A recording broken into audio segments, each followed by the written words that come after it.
नमस्कार साथियों, आपका हार्दिक स्वागत है एग्री प्रो के डिजिटल प्लेटफॉर्म पे। आज जो क्लास रहने वाली है वो 12th बोर्ड 2023 एग्रीकल्चर का पेपर है, उसका सेकंड पार्ट है। इससे पहले मैंने फर्स्ट पार्ट आपके यूट्यूब पे आ चुका है, तो जिन लोगों ने वो नहीं देखा है तो वो देख ले एक बार। और सेकंड पार्ट जिसके अंदर हम 1 लाइन के अंदर जो आंसर देने हैं, 1 और 3 लाइन के अंदर जो आंसर देने हैं, उन 2 क्वेश्चन को सॉल्व करेंगे। पिछला जो हमारा था वो अबसद और फिल इन द ब्लैंक वाला था पार्ट, उसके अंदर हमने पूरा सॉल्व किया था और ये भी पूरा सॉल्व करते हैं। तो आइए शुरू करते हैं हमारा सेकंड पार्ट।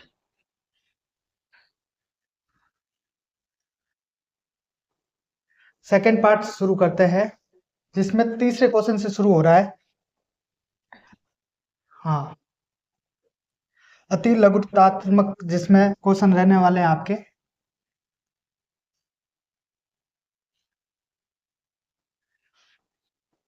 ठीक है, शुरू करते हैं। पहला ही जो क्वेश्चन है वो क्या है, अशिक्षित कृषि के बारे में है ना। अशिक्षित कृषि क्या होती है? अशिक्षित कृषि के बारे में बात करें, ठीक है। असिंचित ऐसी जगह पे होती है जहां पर वर्षा अधिक होती है ना, जहां पर सिंचाई की जरूरत ही नहीं पड़े। भाई असिंचित कहाँ पे हो गए? जहां पर सिंचाई की क्या नहीं पड़े, कोई जरूरत नहीं पड़ती, सिंचाई की कोई जरूरत नहीं पड़ती वहां पर। तो असिंचित कृषि का तात्पर्य यह है, ऐसी कृषि जिसके अंदर कृत्रिम रूप से पानी है ना, आर्टिफिशियल पानी देने की आवश्यकता नहीं होती। कृत्रिम रूप से सिंचाई नहीं करते, सिंचाई नहीं करते हैं, ठीक है। ये कहाँ पे की जाएगी? ये की जाएगी आपके आर्द्र क्षेत्र, आर्द्र क्षेत्र हो गया, या है ना, आर्द्र क्षेत्र जहां पर जमीन के अंदर पहले से नमी उपयुक्त मात्रा में होगी, ठीक है। तो वहां पे असिंचित कृषि करते हैं। तो इसका आंसर मिला, कृत्रिम रूप से पानी नहीं दिया जाता या सिंचाई नहीं की जाती, ये आर्द्र क्षेत्र या अर्ध आर्द्र क्षेत्र में की जाती है। आगे क्वेश्चन जो है हमारा नेक्स्ट, अमरूद की कोई दो उन्नतशील किस्मों के बारे में लिखना है ना। तो अमरूद की किस्मों के बारे में बात करें तो अपन इलाहाबाद सफेदा, इलाहाबाद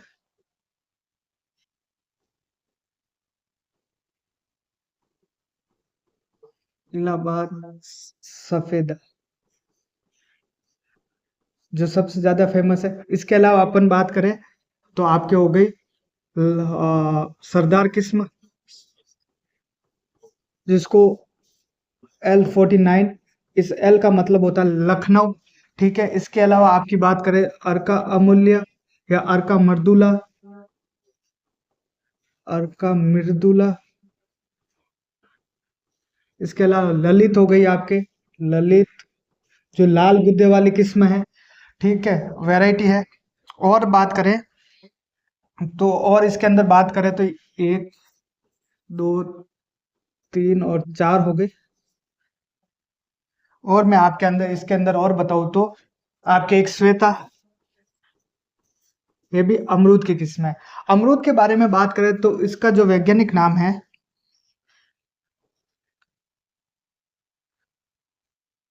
हाँ,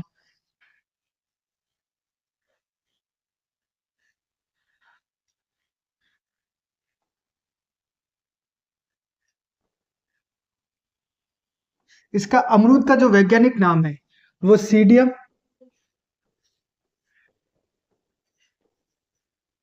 ठीक है, गुआ जावा, जावा है, ठीक है। इसकी जो फैमिली है अमरूद की, मिरेटेसी है। अमरूद की फैमिली की क्या नाम है? मिरेटेसी नाम है। इसके गुण सूत्र की बात करें तो 2n बराबर कितने हैं? 22 है, ठीक है। और इसका उत्पत्ति स्थान की बात करें, ओरिजिन की बात करें तो मैक्सिको, अमरूद का उत्पत्ति स्थान कहाँ पे है? मैक्सिको है, ठीक है। और फल प्रकार की बात करें तो बेरी कैसा है? बेरी। ये सारा ऊपर नीचे हो गया, मैं एक बार वापस इसको रिपीट करता हूँ। हाँ, ठीक है। अमरूद का वैज्ञानिक नाम बात करें आप, सीडियम गोजोवा है। ठीक है। 2 एंड गुणसूत्र की बात करें तो इसके अंदर 22 होते हैं। इसकी जो फैमिली है मिरेटेसी है। ठीक है। उत्पत्ति स्थान की बात करें तो मैक्सिको है। और फल प्रकार की बात करें तो बेरी, जिसको सरस कहते हैं, सरस। ठीक है, ये है इसके अंदर। ठीक है। और जो इसकी दो कोई दो उन्नत किस्में पूछी थी, मैंने यहाँ पे 4 लिखी है। इलाहाबाद सफेदा, ठीक है, ललित हो गई, अर्का मर्दुला हो गई, और सरदार और श्वेता। आप अपने अनुसार भी किताब के अंदर बहुत सारी किस्में दे रखी है, उनमें से कोई नाम लिख सकते हैं। ठीक है, हो गया। नेक्स्ट जो क्वेश्चन है आपके लिखा हुआ है,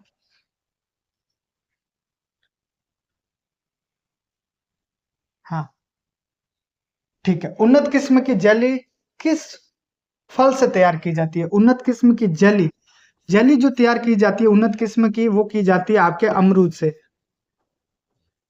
किससे तैयार की जाती है? अमरूद से। अमरूद के बारे में मैं पूरी जानकारी बता दी। इसके अंदर पेक्टिन की मात्रा अच्छी होती है,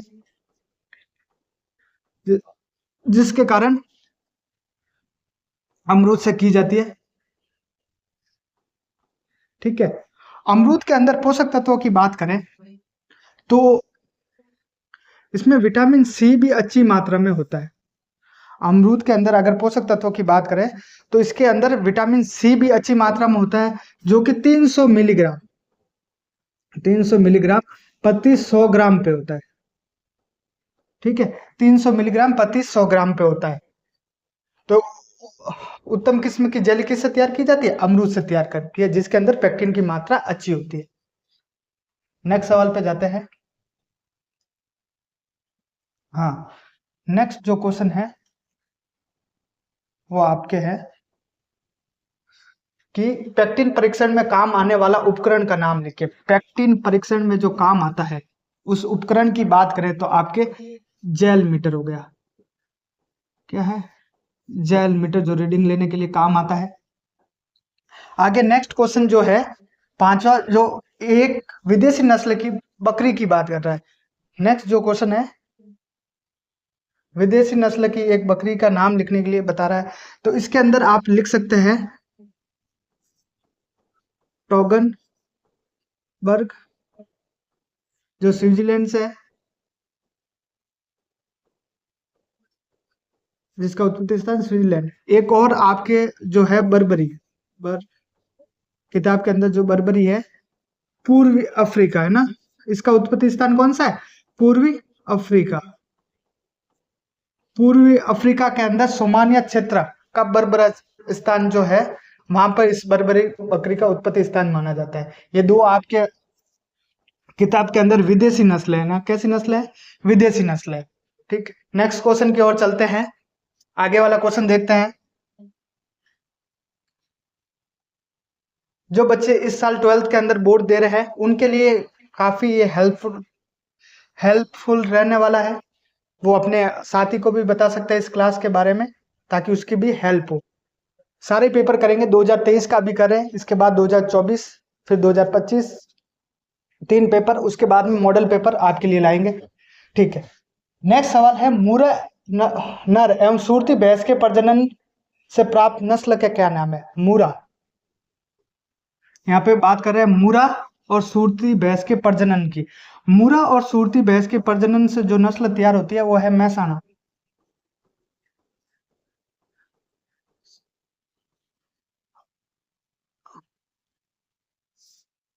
एक मिनट, हाँ हाँ, मूरा और सूरती भैंस के प्रजनन से जो नस्ल तैयार हुई है वो है मैसाना।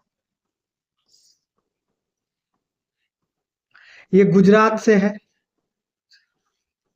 ठीक है। और ये मध्यम बारी नस्ल है, बारी नस्ल है। ठीक है। मैसाना नस्ल जो है दो के संकरण से तैयार की गई है, क्रॉस से, जिसमें मूरा नर है और सूरती भैंस है, उससे मैसाना तैयार की है। और ये मध्यम भारी नस्ल है। कैसी नस्ल है? मध्यम भारी।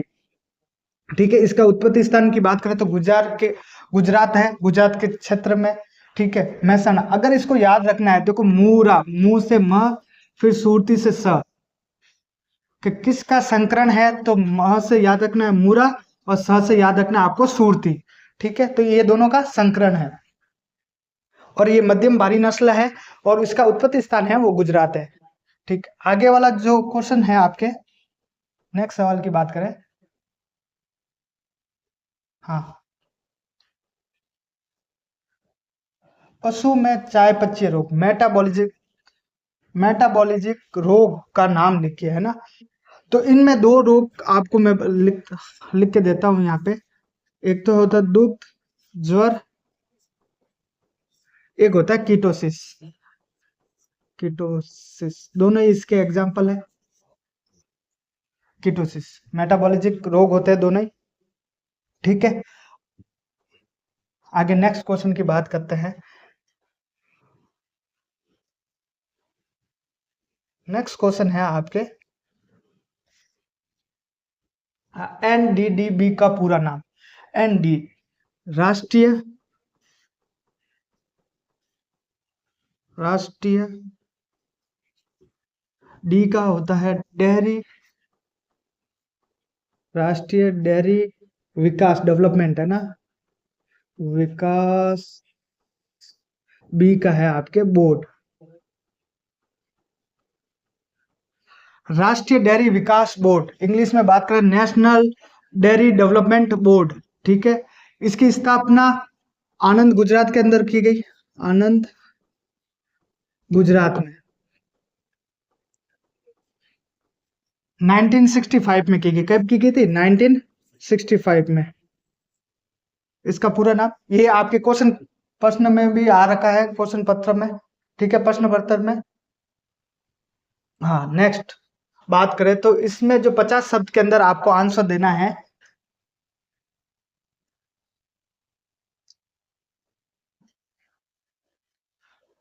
जो भाग है आपका वह भाग है क्वेश्चन नंबर 4। इससे पहले क्वेश्चन नंबर फर्स्ट जो था अबसद वाला, एमसीक्यूज वाला था। क्वेश्चन नंबर 2 था वो फिल इन द ब्लैंक, है ना, खाली जगह भरने वाला था। क्वेश्चन नंबर 3 जो अभी हमने सॉल्व किया, एक लाइन में आंसर देना। और क्वेश्चन नंबर 4 आपके सामने, मृदा उर्वरकता को प्रभावित करने वाले कोई 3 प्राकृतिक कारक लिखने। मृदा उर्वरकता को, है ना, सोइल फर्टिलिटी को प्रभावित करने वाले 3 कोई प्राकृतिक कारक। तो लिखते हैं, पहला ही जो अपना प्राकृतिक कारक लिखते हैं इसका, वो है मृदा के पैतृक पदार्थ। मृदा के अंदर जो पैतृक पदार्थ होते हैं उसके ऊपर उसकी सोइल की फर्टिलिटी डिपेंड करती है। इसके अलावा नेक्स्ट की बात करते हैं तो जलवायु, वहां की जलवायु कैसी है, वहां पे अधिक वर्षा होती है तो मृदा अम्लीय, कम वर्षा होती है तो वहां के अलग अलग उर्वरकता रहेगी। ठीक है, आगे एक और की बात करें आपके, मृदा आयु। मृदा आयु, आयु जब बढ़ती है मृदा की तो उर्वरकता क्षमता कम होती जाती है। फिर इसके अलावा अगर बात करें तो मृदा प्रोफाइल की गहराई, मृदा प्रोफाइल की गहराई,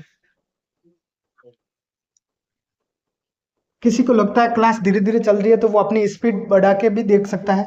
ठीक है, मृदा का पैतृक पदार्थ हो गया, मृदा आयु हो गई, मृदा प्रोफाइल की गहराई हो गई और जलवायु हो गई। ये मृदा को प्रभावित करने वाले कारक है। ठीक है, नेक्स्ट चलते हैं, इसके अलावा भी और है। नेक्स्ट जो है,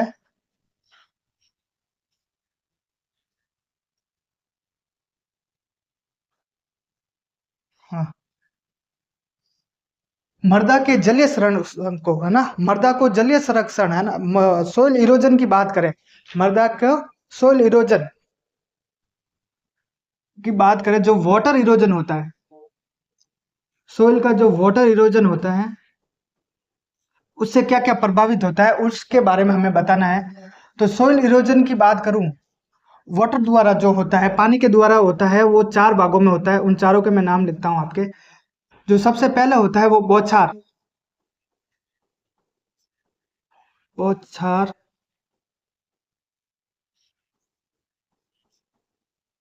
बौछार सरण होता है। ठीक है, ये पारंपरिक अवस्था है, सबसे पहली अवस्था है। उसके बाद में जो होता है वो होता है आपके परत सरण है।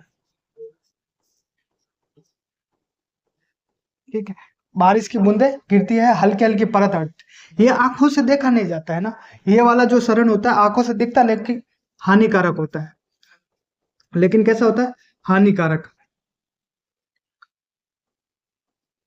हानिकारक होता है। ठीक है, नेक्स्ट की बात करें आपके, नेक्स्ट जो सरण होता है वो होता है आपके रील सरण, रील सरण, छोटी छोटी नालियां बन जाती है। इसके बाद चौथा सरण की जो बात करें आपके, जो इसके अंदर चौथा सरण होता है वो अवनालिका होता है, अवनालिका सरण। ठीक है,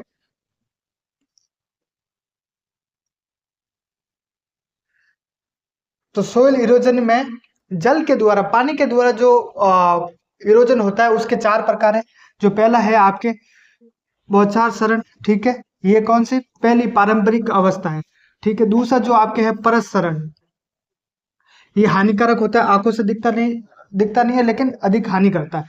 तीसरा जो है वो रील शरण है, और चौथा जो है अवनालिका शरण। ये चार इनके शरण हो गए। अब सवाल क्या पूछा है कि इनको प्रभावित करने वाले तीन कारक, भाई मृदा को जो जल के द्वारा इरोजन होता है उनको कौन कौन से तीन कारक प्रभावित करते हैं, उसके बारे में बात करते हैं। ठीक, इसको रफ करके बात करते हैं।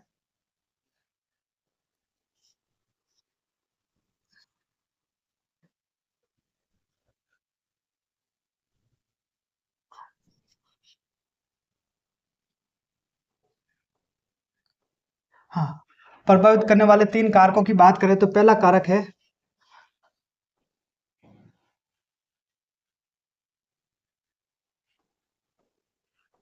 वहां की स्थला आकृति कैसी है ना, ट्रोपोग्राफी कैसी है,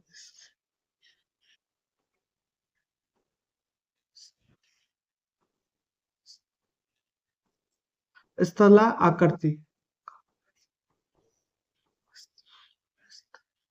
स्थला आकृति टोपोग्राफी वहां की कैसी है। सेकंड जो बात करें इसके अंदर, कभी दूसरा इसके अंदर क्या कारक होगा, वो होगा जलवायु।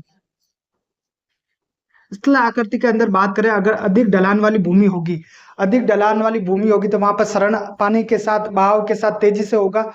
और जलवायु की बात करें, अगर वहां पर बारिश अच्छी होती है वो, तो अधिक जल सरण होने की संभावना रहती है। हाँ, ठीक है, और नेक्स्ट बात करते हैं इसके अंदर कि वानस्पतिक कारण हो सकता है एक, वानस्पतिक कारण, वानस्पतिक कारण ये हो सकता है कि वहां के कहाँ वनस्पति कौन सी लगी हुई है ना, वहां से किस प्रकार की वनस्पति लगी हुई है उसके आधार पर भी जल सरण हो सकता है। अधिक गहरी जड़ वाले अगर पौधे लगे हुए हैं तो पानी के द्वारा मिट्टी को सरण होने से बचाया जा सकता है, क्योंकि पौधे की जड़ें होती है वो मिट्टी को बांधे रखती है। ठीक है, आगे चलते हैं। इसमें मानवीय कारण भी आ सकता है एक,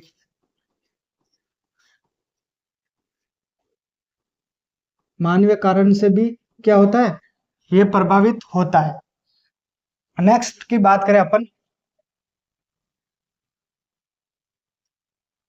खरपतवार को परिभाषित कीजिए और इसकी विशेषता लिखिए। खरपतवार की बात करें, खरपतवार बात करें तो वे पौधे होते हैं जो जिनकी हमें जरूरत नहीं होती है ना, वो बिना समय के बिना ऐसे स्थान पे उग जाते हैं जहाँ पे हमें इनकी बिल्कुल भी जरूरत नहीं होती है। तो उससे इसकी परिभाषा बनती है, वे पौधे, वे पौधे जो अनचाह अनचाहे समय व अनचाहे अनचाहे समय व अनचाहे स्थान पर उग जाते हैं ना, अनचाहे समय और अनचाहे स्थान पर उग जाते हैं ना, उन्हें क्या कहेंगे, खरपतवार कहेंगे। इसकी दो विशेषताओं के बारे में बताना है, इसकी विशेषता के बारे में बताऊं।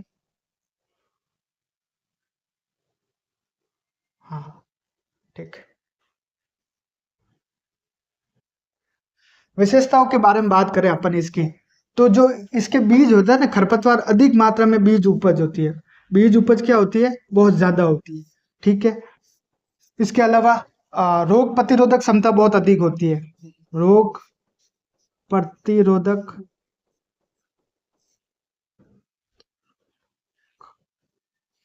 रोग प्रतिरोधक जो क्षमता होती है वो क्या होती है, अधिक होती है।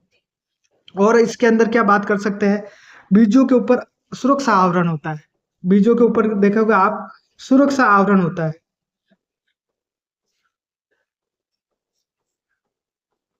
सुरक्षा आवरण। ठीक है, और बात करें इसके अंदर, तो ज्यादातर खरपतवार के अंदर वानस्पतिक प्रवर्धन पाया जाता है, जिससे क्या वो तेजी से फैलते रहते हैं। और ये इनकी जीवन क्षमता भी बहुत अधिक होती है। बीज की जो जीवन क्षमता होती है वो भी बहुत अधिक होती है। बीज की जीवन क्षमता अधिक होती है फसलों के मुकाबले, है ना। तो ये खरपतवार के विशेषताएं थी और उसकी परिभाषा। ऐसे प्लांट जो अनचाहे स्थान पर अनचाहे समय में उग जाता है उनको क्या कहेंगे, खरपतवार कहेंगे। और इनकी विशेषताओं के बारे में बात करें तो बीज उपज अधिक, ठीक है, और रोग प्रतिरोधक क्षमता बहुत ज्यादा, और बीज जीवन क्षमता भी अधिक होती है। बीज जीवन की क्षमता अधिक होती है। बीज पर सुरक्षा आवरण होता है। वानस्पतिक प्रवर्धन से ये तैयार किए जाते हैं, मतलब इनमें प्रवर्धन होता है। नेक्स्ट क्वेश्चन पे चलते हैं। हम्म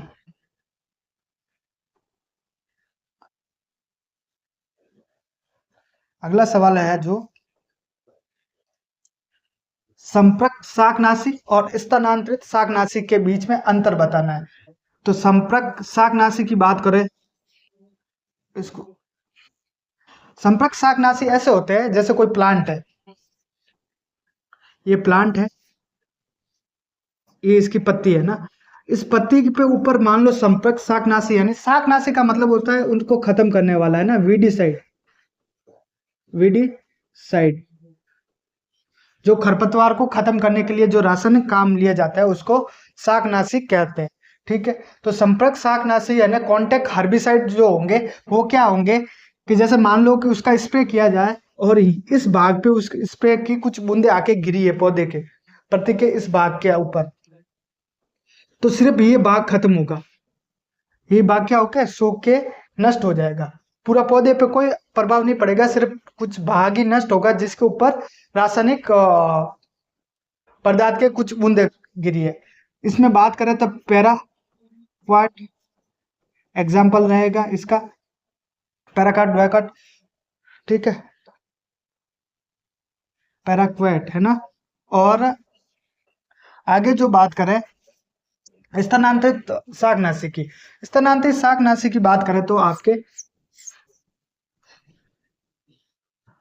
जैसे प्लांट है, ठीक है, प्लांट की कुछ शाखा के ऊपर या पत्ती के ऊपर, है ना, जैसे यहाँ पे कोई एक दो चार बूंद रासायन की गिरी है, तो ये क्या करेगा, यहाँ से ये पूरे पौधे के अंदर फैलेगा और पूरे पौधे को सुखा के नष्ट कर देगा। पूरे पौधे को सुखा के क्या कर देगा, नष्ट कर देगा। गिरी बूंद एक पत्ती के ऊपर है लेकिन पौधे के अंदर आ, पूरे पौधे के अंदर रासायनिक पहुंच चुका है और उससे पूरा पौधा खत्म हो चुका है, उसको क्या कहेंगे, स्थानांतरित शाकनाशी। और जबकि संपर्क शाकनाशी में क्या होता था कि एक जगह पे जब वो पौधे के ऊपर रासायन गिरा है वही भाग खराब होता था या नष्ट होता था, लेकिन स्थानांतरित के अंदर क्या होता है, पूरा का पूरा पौधे ही सूख जाता है। इसके एग्जाम्पल की बात करें तो 2,4-D होता है, एक ग्लाइफोस्फेट होता है, ग्लाइकोफॉस्फेट,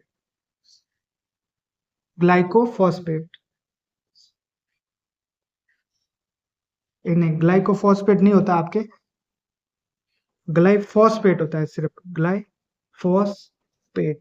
ठीक है, ये दो ये एग्जाम्पल इसके याद रखना।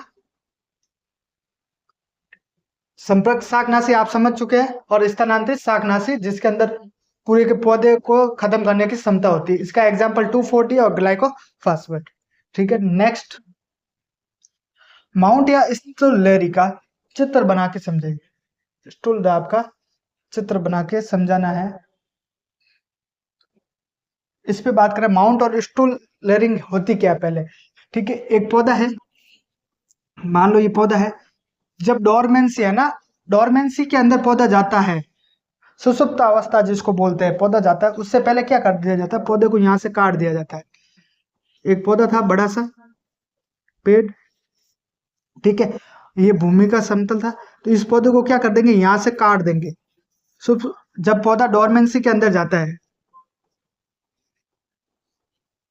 ठीक है, सुषुप्त अवस्था में जाता है, तो यहाँ से उस पौधे को क्या कर देंगे, काट देंगे।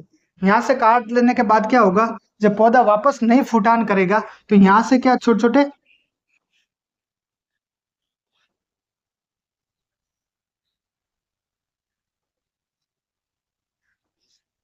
यहाँ से छोटे छोटे क्या होंगे, नई फुटान आएगी। यहाँ से नई छोटी छोटी फुटान आएगी, उस फुटान को क्या करेंगे, नई जगह पर लगा देंगे, है ना। उस फुटान को जब ये 8 से 10 सेंटीमीटर की जब नई फुटान हो जाएगी, उनको दूसरी जगह पर स्थानांतरित करके नया प्लांट बना देंगे। ये स्टूल माउंट और स्टूल आप जो आपकी किताब के अंदर पूरा चित्र दे रखा है, इसके पूरा पेज कलिकायन को समझाइए, है ना। इसका जो चित्र है ये आपको साफ नहीं नजर आ रहा होगा, लेकिन मैं बता देता हूँ क्या होता है। पेज पेज बंद है ना, पेबंद कलिकाएं, और यहाँ इंग्लिश में जो बात करें पेज बडिंग की बात करते हैं। ठीक है, होता क्या है, एक बड स्टिक होती है, जैसे मान लो मूल ग्रंथ है, जो कोई भी मूल ग्रंथ, उसके अंदर यहाँ पे ऐसे चौरस कट लगाया जाता है, जिसके ऊपर बड होती है, क्या होती है, बड होती है। उस बड को काट के ऐसा कैसा आगे वाले स्टॉक के अंदर, जिसके ऊपर पौधा लगाया जाता है ना, नई बड लगाई जाती है, तो वो बड यहाँ से काट के इसके अंदर लगाई जाती है, फोर कट, है ना। इसको फोर कट बडिंग भी कहते हैं, फोर कट बडिंग, ठीक है, फोर कट बडिंग भी कहते हैं इसको। फिर इसके ऊपर टेप कर दी जाती है, ताकि इसके अंदर प्रॉपर, ये जब यहाँ से हो जाता है फिर इसको ट्रांसफर कर दिया जाता है। ये होती है पेज बडिंग, जो किसी वानस्पतिक प्रवर्धन में नहीं यूज ली जाती, बस एक भाग है बडिंग का, तो वो पढ़ना होता है।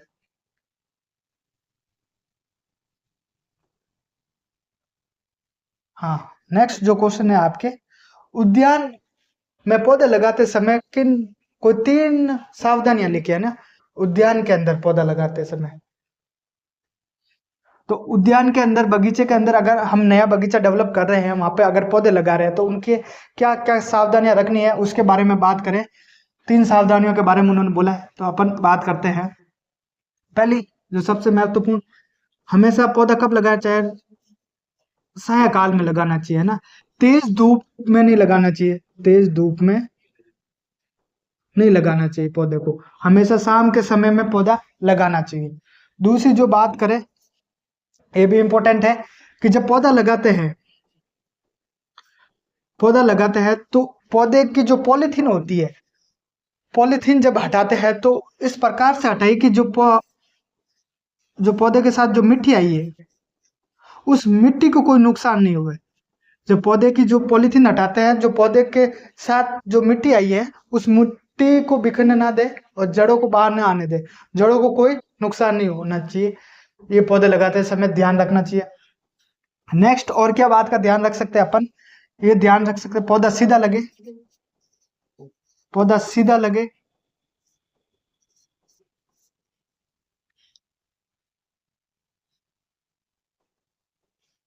पौधा सीधा लगना चाहिए। और पौधो जो जमीन स्तर होता है, जमीन का जो स्तर होता है, उससे थोड़ा ऊपर होना चाहिए, जमीन स्तर से थोड़ा सा ऊपर होना चाहिए। ऐसे नहीं जमीन के नीचे जहां पे पानी इकट्ठा हो जाए वहां पे नहीं, थोड़ा सा जमीन के लेवल या जमीन से थोड़ा सा ऊपर रखना चाहिए, और सीधा पौधा लगाना चाहिए। जरूरत पड़ने पर, पौधा लगने के बाद जरूरत पड़े तो उसको सहारा देना चाहिए, ठीक है, बांस या कोई भी लकड़ी लगा के उसको सहारा देना चाहिए। जहां पौधा लगाते हैं वहां के आसपास की जमीन को थोड़ा सा दबा देना चाहिए, ताकि उसमें हवा न रहे। इसके अलावा सिंचाई करनी चाहिए। उपयुक्त समय पर सिंचाई करनी चाहिए। तो ये 3-4 सावधानियां थी जो आपको ध्यान रखनी चाहिए जब उद्यान में नया पौधा लगाते हैं। उद्यान के अंदर नेक्स्ट जो क्वेश्चन है,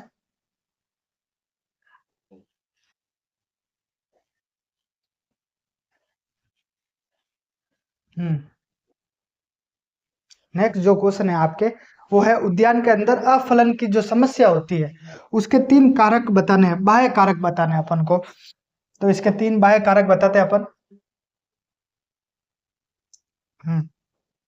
बात करते हैं अपन उद्यान में अफलन यानी फलों का ना आना, पौधे के ऊपर फल नहीं आने के बाह्य कारक बताने हैं। 2 प्रकार के होते हैं, एक आंतरिक कारण होता है, एक बाह्य कारण होता है। तो बाह्य कारण की बात करें तो अपन पहला जो कारक है वो है जलवायु। वहां का मौसम कैसा है ना, अधिक बारिश हो रही है तो भी ना फलन आए, बारिश होए ना तो गर्मी का अचानक बढ़ जाना, है ना। तो ये क्या होगा, पहला कारण होगा। दूसरा कारण पोषक तत्वों की स्थिति, क्या हो जाएगा, पोषक तत्वों की स्थिति। पोषक तत्व मिट्टी में या किस प्रकार से उनका संतुलन सही है कि नहीं है, उनका संतुलन के ऊपर डिपेंड करता है कि पौधे पे फलन आएंगे कि नहीं आएंगे। उसके अलावा बात करें आप अपन नेक्स्ट पॉइंट की, तो रोग और कीटों का प्रकोप, रोग व कीटों का प्रकोप, कीटों का प्रकोप, रोग व कीटों का प्रकोप उद्यान के अंदर, भाई रोग अधिक या कीट अधिक मात्रा में हानि पहुंचाएंगे फसल को तो फलन में गिरावट आएगी। इसके अलावा एक और कारण मैं बता दूं आपको यहाँ पे कि कटाई छटाई जो होती है, कटाई छटाई अगर ये भी सही समय पर उपयुक्त मात्रा में नहीं की जाए तो भी अफलन की समस्या होती है। इसके अलावा सिंचाई सही समय पर, मुख्यतः जब फूल आते हैं तब अगर सिंचाई सही उपयुक्त मात्रा में नहीं की जाए तो भी अफलन की समस्या होती है। तो उनके 3 कारण बताने थे, हमने 4 लिखे हैं यहाँ पे 5। पहला जलवायु, ठीक है। दूसरा पोषक तत्वों की स्थिति, उनका संतुलन कैसे सही है कि नहीं है। फिर रोग और कीटों का प्रकोप हो गया। फिर नेक्स्ट कटाई छटाई और सिंचाई। ये सारे के सारे कारण होते हैं जो बाह्य कारण होते हैं अफलन के अंदर। नेक्स्ट क्वेश्चन पे हम आते हैं। हाँ, पशुपालन में पशु आवास प्रबंधन को समझाइए। पशु आवास प्रबंधन, जहाँ पशु को रखा जाता है, जहाँ पशुओं को बांधा जाता है, उसके बारे में बात करनी है। उनके बारे में बात करते हैं। तो पहले ही जो पशु आवास प्रबंधन में बात करें तो अपन कि जो आवास की जो लंबाई होती है वो कैसी होती है, पूरब से पश्चिम। जो आवास बनाया जाता है, जो शेड बनाया जाता है, उसकी पूरब से पश्चिम होती है, ठीक है। आगे नेक्स्ट की बात करें, जो चौड़ाई की बात हो जाएगी तो वो इसके उल्टी उत्तर से दक्षिण हो जाएगी, उत्तर से दक्षिण। ये तो इसकी लंबाई चौड़ाई हो गई। फिर आगे बात करें कि सूरज का प्रकाश है ना, प्रकाश पूर्ण रूप से आना चाहिए। सूर्य प्रकाश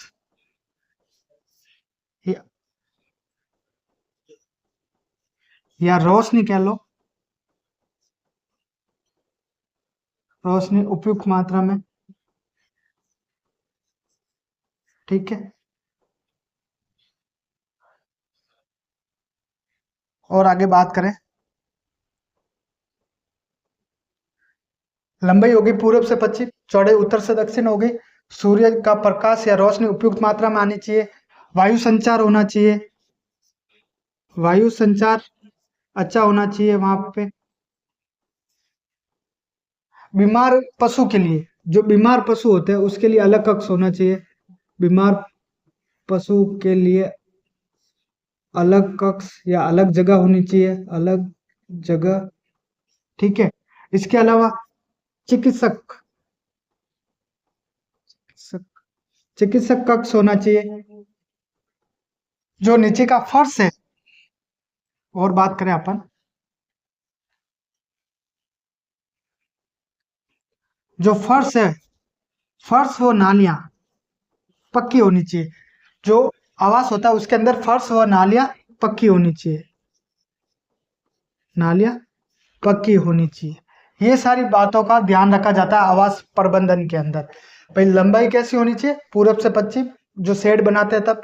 चौड़ाई कैसी होनी चाहिए, उत्तर से दक्षिण। सूर्य का प्रकाश या रोशनी उपयुक्त मात्रा में आनी चाहिए। वायु संचार उपयुक्त मात्रा में होना चाहिए। पशु, बीमार पशु को अलग जगह पे रखना चाहिए।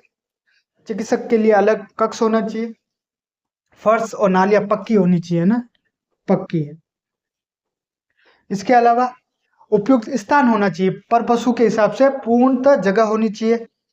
और सामान लाने ले जाने के लिए पक्के रास्ते होने चाहिए, मतलब वहां पे जगह उपयुक्त होनी चाहिए, पूर्ण जगह। छोटे बछड़ों को रखने के लिए अलग जगह होनी चाहिए। और जो मल मूत्र है उनको सही जगह पर स्टोरेज करने की जगह होनी चाहिए, ताकि पशुशाला के आसपास या पशु आवास के आसपास बदबू वगैरह ना आए। उपयुक्त उपकरण होने चाहिए पशु आवास के पास, ठीक है। नेक्स्ट सवाल,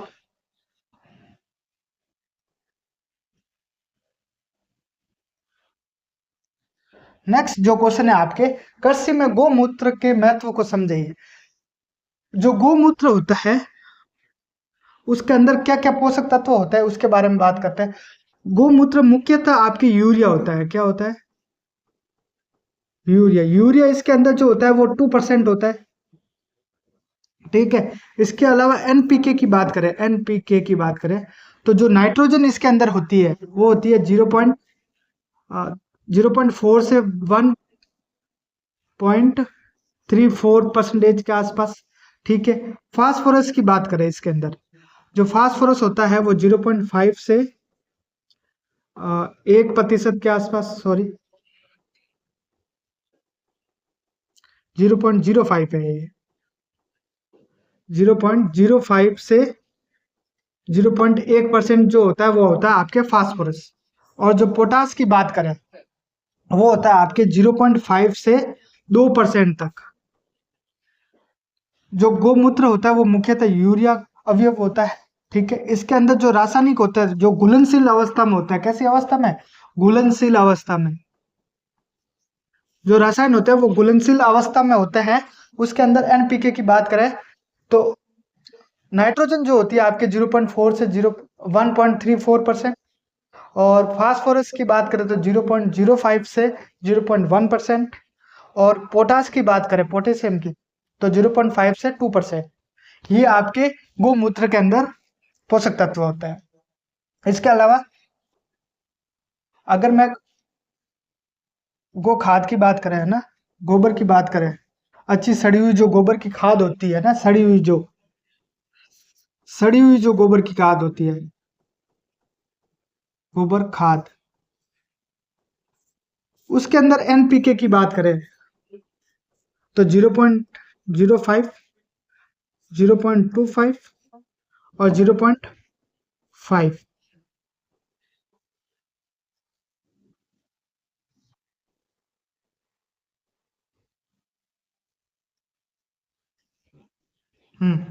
एनपीके की बात करें तो 0.05 तो नाइट्रोजन होती है, 0.25 होती है आपका फास्फोरस और 0.05 होती है आपके पोटास। ये हो गई सड़ी हुई गोबर की खाद के अंदर, ठीक है। और बाकी गोमूत्र के अंदर यूरिया 2% होता है। नेक्स्ट क्वेश्चन की बात करते हैं अपन।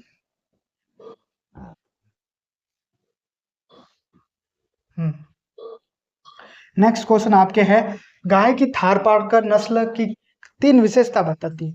गाय की थारपारकर, थारपारकर जो नस्ल है कौन सी है, गाय की है, ठीक है। नस्लों की बात करें तो दुधारू नस्ल जो आपको बता दूं मैं, दुधारू नस्ल को जिसको याद रखने के लिए आपको एक फॉर्मूला याद रखना है, सीसा गिरा दे, सीसा गिरा दे, सीसा गिरा दे। सी से याद रखना आपको सिंधी। सी से किसको याद रखना है आपको? सिंधी को याद रखना है। सी से किसको याद रखना है? सिंधी को। सा से साहिवाल। सा से साहिवाल। ठीक है। गिरा से गिर। गिरा से किसको याद रखना है? गिर। रा से राठी। रा से किसको याद रखना है? राठी। और दे से देवली। ठीक है, देवनी। ये 5 नस्ल जो होती है आपके दुधारू गाय की, कैसी नस्ल होती है? गाय की दुधारू नस्ल होती है, दुधारू। ठीक है। तो आपको याद रखना, एक ट्रिक याद रखने की है इसको, कि सीसा गिरा दे। सीसा, सी से क्या रखना है? सिंधी, लाल सिंधी जिसको बोलते हैं, रेड सिंधी। ठीक है। सा से याद रखना साहिवाल। गी से याद रखना गिर। रा से याद रखना राठी। दे से देवली। ये 5 नस्ल जो है आपके, कौन सी है? दुधारू नस्ल है। ठीक है, यही आपको याद रखनी है। अब जो बात करते हैं अपन, इस क्वेश्चन के ऊपर बात करते हैं। इसका कोई स्क्रीनशॉट ले तो ले ले। अब अपन बात करते हैं थारपारकर गाय के, है ना। जो थारपारकर कैसी नस्ल है आपके? पहले थारपारकर जो नस्ल है वो द्विकाजी नस्ल है। कैसी है? द्विकाजी। पहली आपकी विशेषता होगी द्विकाजी। द्विकाजी का मतलब दूध भी देती है और साथ में काम भी करती है। कृषि वाले काम हो गए या बोझ उठाने के काम होती है, वो हो गई द्विकाजी। दूसरी, इसकी उत्पत्ति स्थान की बात करें, उत्पत्ति स्थान की बात करें तो ये पाकिस्तान के सिंध प्रदेश,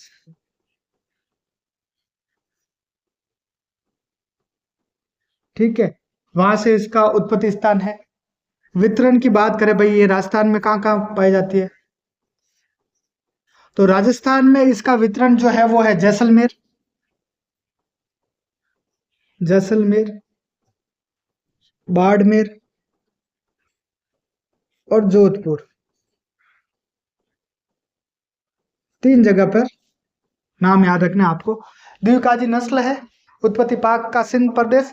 वितरण की बात करें तो जैसलमेर, बाड़मेर और जोधपुर में आपके ये देखने को मिलती हैं। शरीर के बारे में बात करें इसके,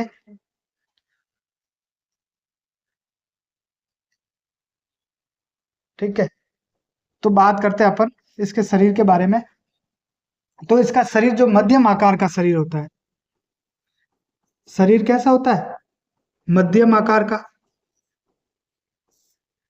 ललाट, ललाट चौड़ा होता है, चौड़ा हुआ, उभरा हुआ।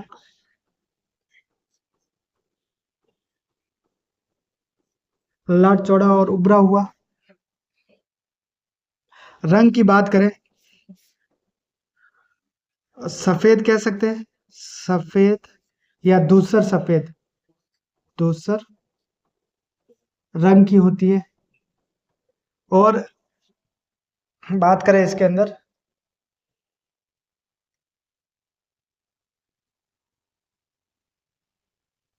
हाँ,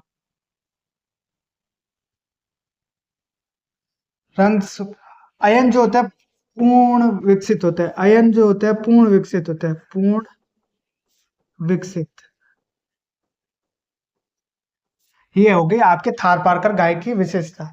ठीक है, पहली, दूसरी, तीसरी। ठीक है। थारपारकर गाय की जो नस्ल की 3 विशेषता थी, उसके अंदर हमने द्विकाजी नस्ल होती है, एक बात ये जानी। उत्पत्ति स्थान पाकिस्तान के सिंध प्रदेश होते हैं। वितरण की बात करें तो जैसलमेर, बाड़मेर और जोधपुर है। इसके लक्षण यानी विशेषताओं की बात करें तो शरीर कैसा होता है? मध्यम, ललाट चौड़ा उभरा हुआ, कान लंबे लटकते हुए, ठीक है, लंबे होते हैं कान। रंग की बात करें तो सफेद धूसर रंग की होती है और अयन पूर्णतः विकसित होते हैं। ये हो गई गाय की, आपकी थारपारकर गाय की 3 विशेषताएं। ठीक है, नेक्स्ट जो क्वेश्चन है वो है आपके बीकानेरी ऊंट नस्ल की कोई 3 विशेषता है। बीकानेरी नस्ल के ऊंट की, बीकानेरी ऊंट, उत्पत्ति स्थान आपके बीकानेरी है इसका। बीकानेर से एक और बात याद रखनी है ऊंट से रिलेटेड, राष्ट्रीय ऊंट अनुसंधान केंद्र, राष्ट्रीय ऊंट अनुसंधान केंद्र,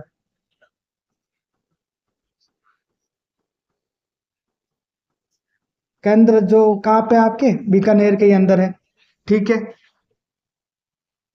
इस ऊंट के बारे में बात करते हैं। विश्व की सबसे सुंदर नस्ल है,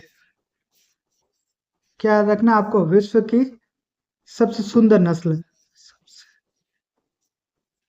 सुंदर नस्ल, सुंदर नस्ल है ऊंट के अंदर, है ना। ऊंट के अंदर विश्व की सबसे सुंदर नस्ल है, और गाय के अंदर सबसे अच्छी सुंदर नस्ल की बात करें तो आयशायर है। ठीक है, आगे बात करते हैं इसके रंग की बात कर रहे थे। गहरा भूरा, है ना, कैसा रंग होता है, गहरा भूरा, जिसको हल्का काला भी कह सकते हैं।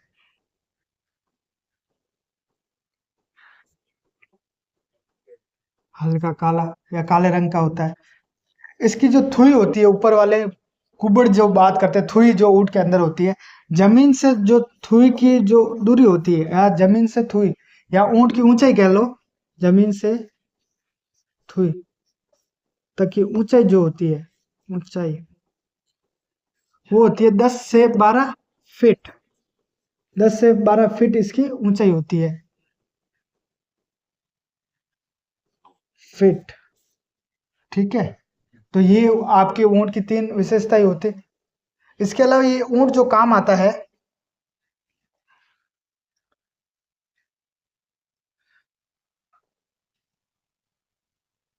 ये ऊंट जो काम आता है, ये दोनों काम में काम आता है ना। कृषि कार्यों में भी काम आता है ये, और सवारी में भी काम आता है। कृषि कार्य व सवारी में भी काम आता है ये ऊंट आपके। तो बीकानेरी ऊंट नस्ल, ये बीकानेर के अंदर ही इसका उत्पत्ति स्थान है। ये बीकानेर से बहुत जगह में फैल चुकी है, ये नस्ल अभी सब जगह पाई जाती है। विश्व की सबसे सुंदर नस्ल है, रंग गहरा भूरा या हल्का काला कर। ठीक है, जमीन से थुई की ऊंचाई जो होती है 10 से 12 फीट होती है। ठीक है, और कृषि कार्य या सवारी दोनों में काम आता है। ये था आपके, हाँ, ये आपके सेकंड पार्ट आज कंप्लीट होता है, पार्ट सेकंड पार्ट, जिसके अंदर आज हमने जो सवाल देखे थे, तो तीसरा सवाल था जिसके 8, तीसरा सवाल था जो 1 वर्ड में था, है ना, एक लाइन में आंसर देना था। फिर 4 से लगा के 15 तक सवाल थे, जिनका 50 शब्दों में आंसर देना था। ठीक है, इन दो के बारे में हमारी बात हो गई। अब तीसरा पार्ट जल्दी आता है इसका। ठीक है, उसके साथ ही आपको मैं बता दूं कि जो बच्चे अभी 12th के अंदर है, ठीक है, 12th के अंदर है, सीयूटी के फॉर्म की डेट बढ़ चुकी है, 4 फरवरी लास्ट डेट है। जो फॉर्म भरना चाहते हैं वो फॉर्म भर दे अभी। जो एनटीए के द्वारा सीयूटी का पेपर होता है, ठीक है, वो होता है। थोड़ा सा मैं और बता दूं आपको, जो 12th क्लास, 12th बोर्ड की जो बुकें हैं आपके, जो आपकी 12th के अंदर 3 बुकें चलती है, कौन कौन सी, एक एग्रीकल्चर, एक एग्री बायो, ठीक है, और एक होती है आपके एग्री केमिस्ट्री। इन तीनों ही बुकों के वन लाइनर, जो वन लाइनर के अंदर जो हमने देखा, हमने वन लाइनर जो अभी आपके सवाल आए थे एक एक लाइन के, है ना, वन लाइनर जो होते हैं इन तीनों ही बुक के तैयार किए हुए हैं ना, नोट्स के रूप में तैयार किए गए हैं। वो अगर किसी बच्चे को चाहिए तो वो हमारे टेलीग्राम चैनल से जुड़ सकता है। आप सर्च करेंगे agri pro Jodhpur, Telegram channel से जुड़ के वो नोट्स मंगवा सकता है। ये जो नोट्स रहने वाले आपके फ्री ऑफ कॉस्ट है, इसका कोई चार्ज नहीं लगने वाला। ये जो नोट्स है आपके कैसे फ्री ऑफ कॉस्ट है, इसका कोई चार्ज नहीं लगने वाला है। ठीक है, और आप टेलीग्राम से नहीं मंगाकर अगर आप व्हाट्सअप करते हैं,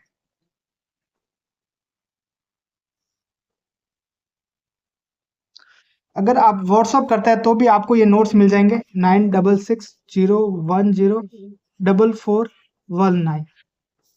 इस नंबर पे आप मैसेज करके अपना नाम, स्कूल नेम और नोट्स लिख के मैसेज भेज दें तो आपको तीनों की पीडीएफ मिल जाएगी। ये फ्री ऑफ कॉस्ट नोट्स रहने वाले हैं, आपके नए पैटर्न के आधार से तैयार किए गए नोट्स है, ठीक है। और वन लाइनर के अंदर यहाँ पे क्वेश्चन, यहाँ पे answer, question answer, question answer, इस प्रकार से आपको ये तैयार किए हुए मिलेंगे। जो बच्चे 12th के अंदर अपनी तैयारी को और मजबूत करना चाहते हैं वो ये नोट्स मंगवा सकता है हमारे संस्थान पे, व्हाट्सएप नंबर पे इसको मैसेज कर ले, या फिर agri pro Jodhpur Telegram channel से जुड़ के देख सकते हैं, ठीक है। तो जल्दी हम नेक्स्ट पार्ट के अंदर मिलते हैं जिसके बड़े आंसर दीर्घ क्वेश्चन रहने वाले हैं, ठीक है। Okay, thank you.